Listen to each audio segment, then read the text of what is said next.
स्वागत है आपका आपके अपने YouTube चैनल अंजू भारती की पाठशाला में। मैं हूं अंजू भारती। आप पढ़ रहे हैं मुझसे हिंदी व्याकरण। तो आज की क्लास में होने वाले हैं नवनिर्मित ध्वनियां किसे कहते हैं, या आगत ध्वनियां या गृहीत ध्वनियां, तो उसके बारे में जानेंगे। तो इससे पहले अगले क्लास में जो कुछ भी बताए हुए थे उसको रिकॉल करा देना। अगले क्लास में हम बताए हुए थे अयोगवाह। अयोगवाह किसे कहते हैं? तो अयोगवाह जो है स्वर और व्यंजन के दोनों के गुण पाए जाते हैं, उसी को हम अयोगवाह कहते हैं। स्वर के गुण और व्यंजनों के गुण पाए जाते हैं, उसी को हम अयोगवाह कहते हैं। अयोगवाह में जो है अं को अनुस्वार और अ को विसर्ग कहते हैं। ये जो है व्यंजन में वाहन का काम करते हैं और व्यंजन की तरह ये काम करते हैं, लेकिन इसको रखते हैं हम स्वर में। तो अयोगवाह हम उसी को कहते हैं। अयोगवाह स्वर और व्यंजन दोनों के गुण पाए जाते हैं, उसी को हम अयोगवाह कहते हैं। तो आज चल रहा है नवनिर्मित ध्वनियां के बारे में।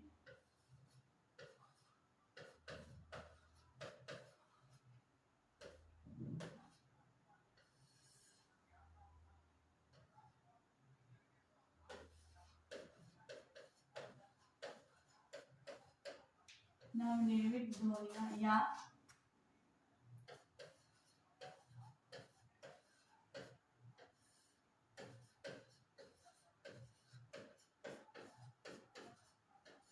आगत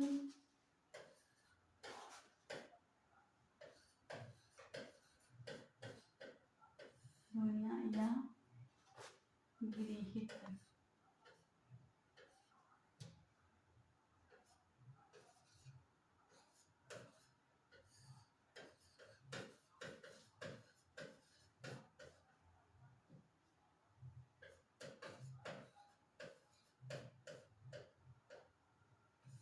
ध्वनियां। नवनिर्मित ध्वनियां या विदेश से आगत ध्वनियां या गृहीत ध्वनियां, उसी को हम कहते हैं नवनिर्मित ध्वनियां, विदेश से आगत ध्वनियां या गृहीत ध्वनियां। तो नवनिर्मित ध्वनियां इसके अंतर्गत जो है उर्दू, फारसी या और आगत व्यंजन आते हैं। इसके अंतर्गत उर्दू, फारसी, आगत व्यंजन में जो आते हैं, तो व्यंजन में जो है इसमें आगत उर्दू, अरबी,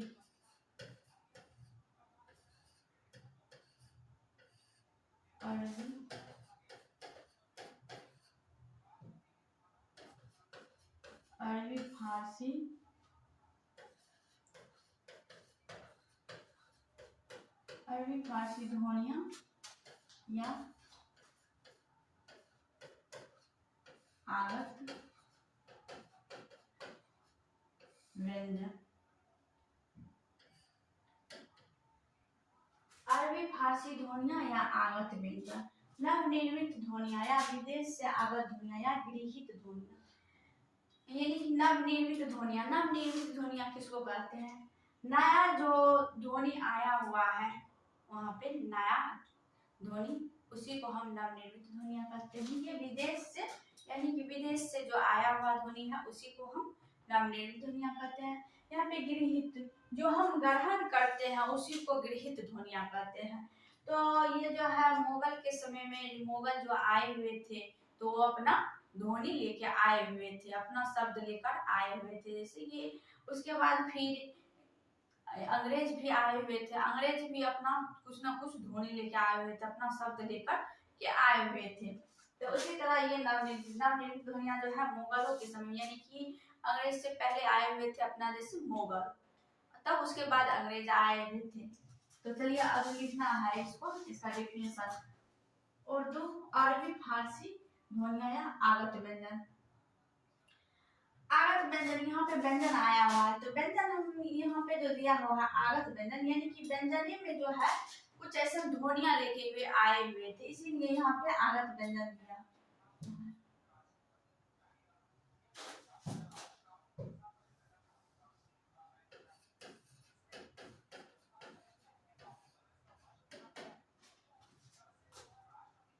उर्दू भाषा के सब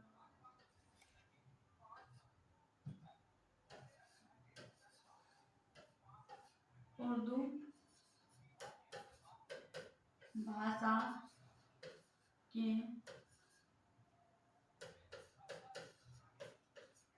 उर्दू भाषा के शब्दों को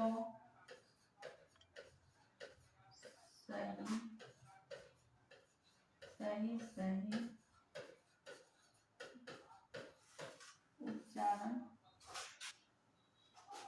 सही उच्चारण देने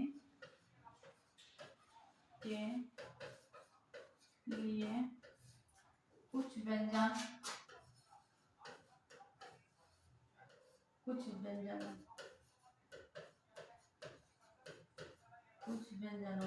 में जो है क ख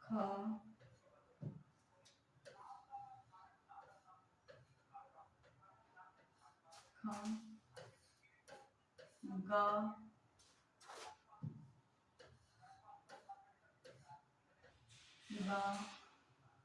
क ख ग ज फ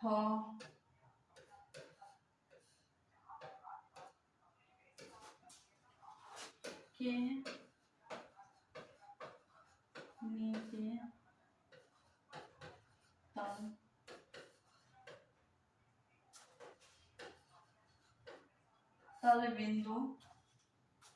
तल बिंदु या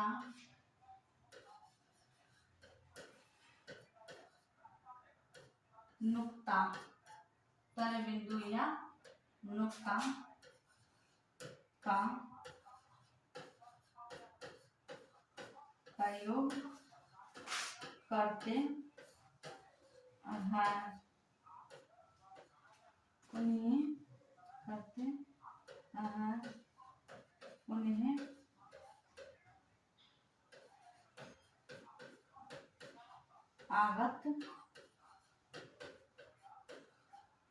आगत व्यंजन कहते हैं। उर्दू भाषा के शब्दों को सही उच्चारण देने के लिए कुछ व्यंजनों में क ख ग ज फ ये 5 जो है 5 व्यंजन जो है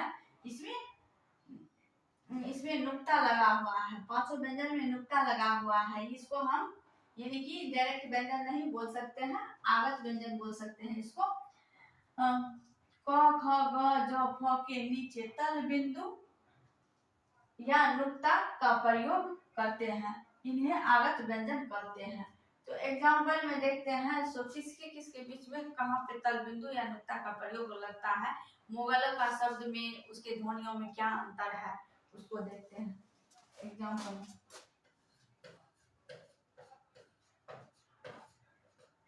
जैसे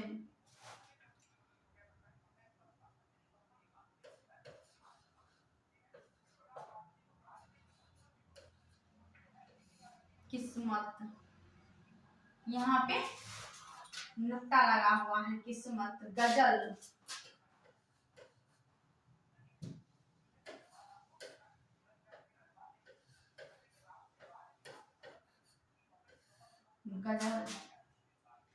ख्वाब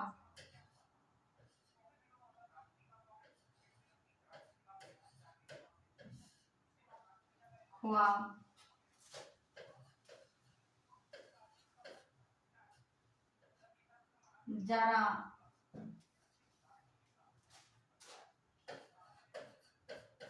आदि।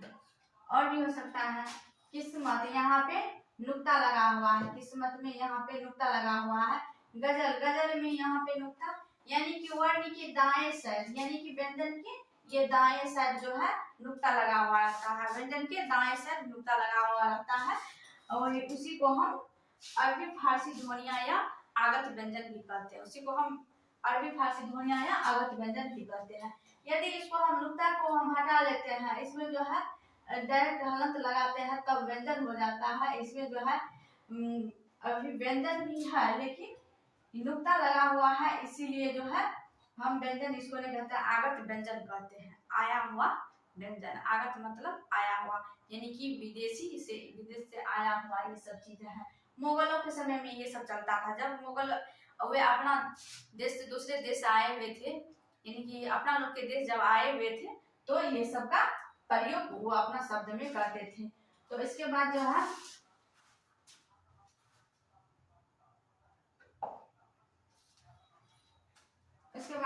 अंग्रेजी ध्वनिया या आगत स्वर किसे कहते हैं। इसके बाद अंग्रेजी ध्वनिया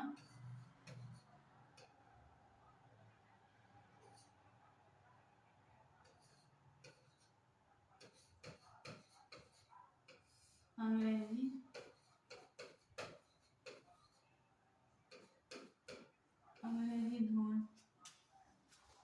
ध्वनिया या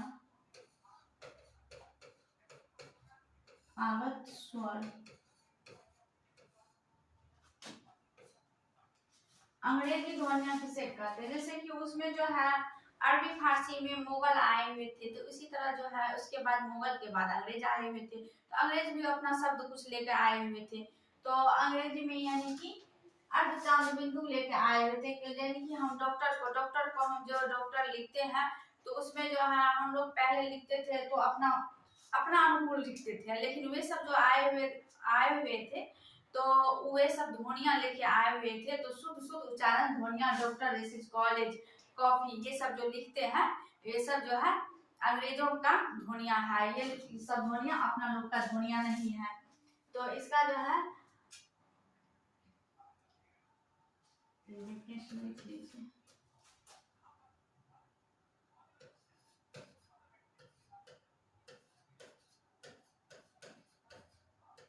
अंग्रेजी शब्दों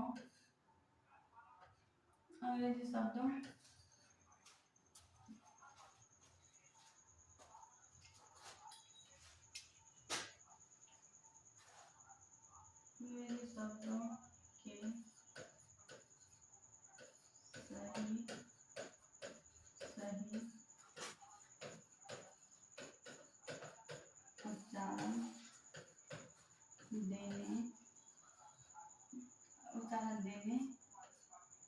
सही उच्चारण देने के लिए देवनागरी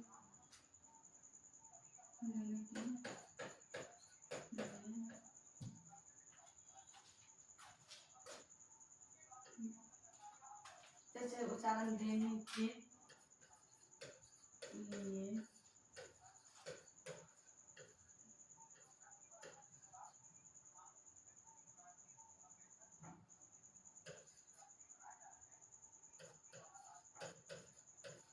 देवनागरी लिखते देवनागरी लिखते समय अर्धचांद बिंदु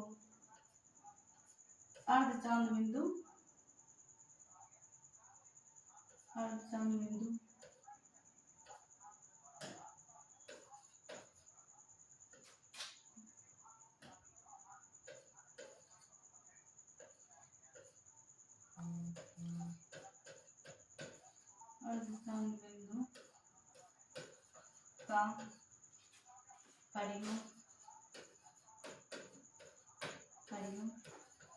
करते हैं, जिसे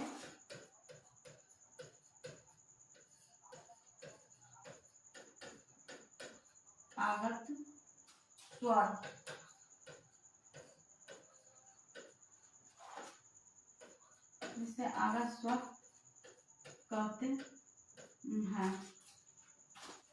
एग्जाम्पल में जैसे क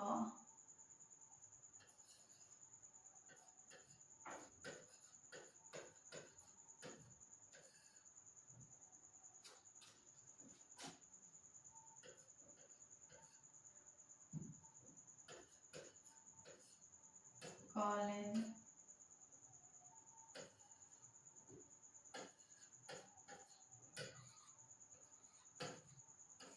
डॉक्टर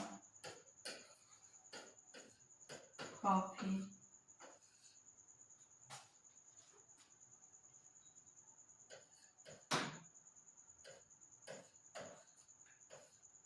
जॉन आदि।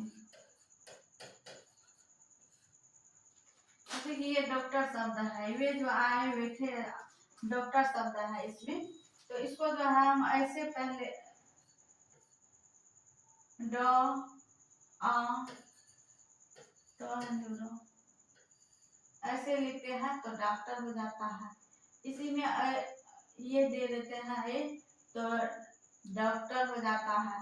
इसी में फिर और जोड़ते हैं तो डॉक्टर हो जाता है। लेकिन इसका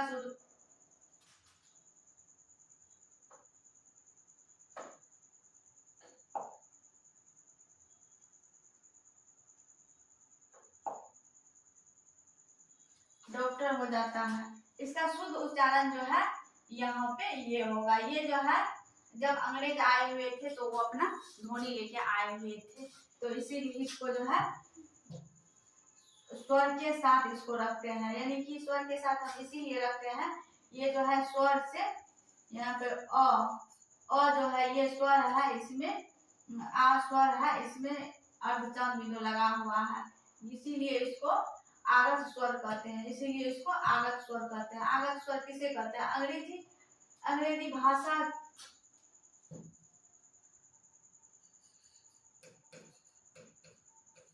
अंग्रेजी भाषा के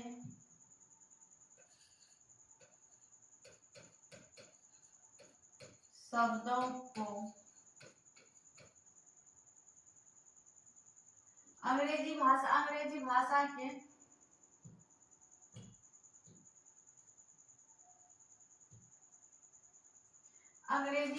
के शब्दों को सही उच्चारण देने के लिए देवनागरी लिखते समय और चंद बिंदु का प्रयोग करते हैं, जिसे हम आगत स्वर कहते हैं। जिसे हम क्या कहते हैं? आगत स्वर कहते हैं। इसमें जो है स्वर है, स्वर इसमें मिला हुआ है, इसीलिए हम इसको आगत स्वर कहते हैं। ये जब अंग्रेज आए हुए थे तो अपना ये ध्वनियां लेके आए हुए थे। तो अब जो है द्वितव्य व्यंजन के बारे में थोड़ा जानते हैं।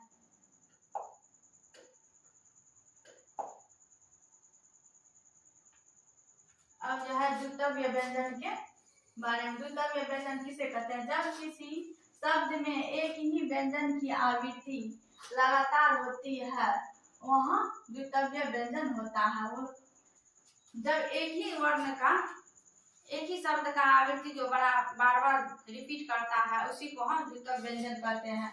तो एग्जाम्पल में दिया हुआ यहाँ पे दिल्ली, यहाँ ल जो है रिपीट किया हुआ है, यहाँ पे ल रिपीट किया है, वर्ण की आवृत्ति हुई।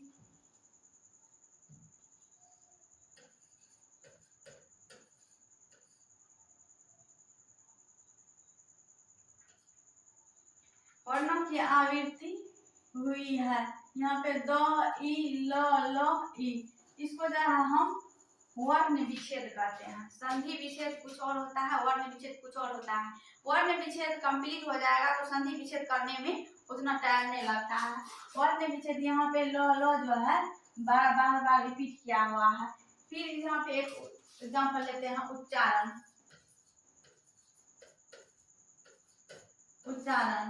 यहाँ पे फिर यहाँ पे च वर्ण जो है रिपीट किया हुआ है। च वर्ण की आवृत्ति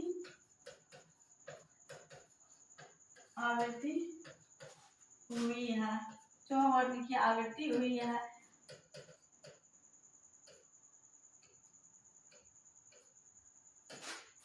तो उच्चारण इसको जो हम कैसे लिखते हैं? उ च हलन, फिर च हलन, आ रो हलन, अ न हलन, अ।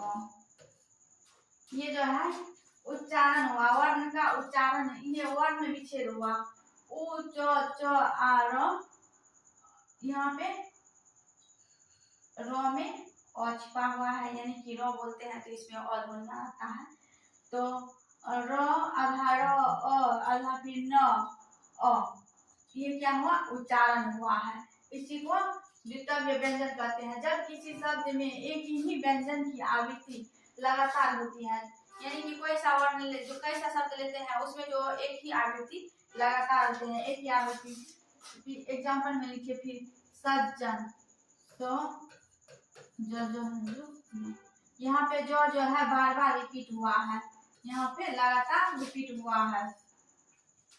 तो फिर इसको भी हम वर्ण विच्छेद करेंगे, तो इसमें जो वर्ण विच्छेद करेंगे, जिस तरह ये हुआ है उसी तरह ये भी होगा। तो यहाँ पे ल रिपीट किया हुआ है, यहाँ पे च रिपीट किया हुआ है। ठीक, आज की क्लास यहाँ तक है और नेक्स्ट की ओर देख लेंगे।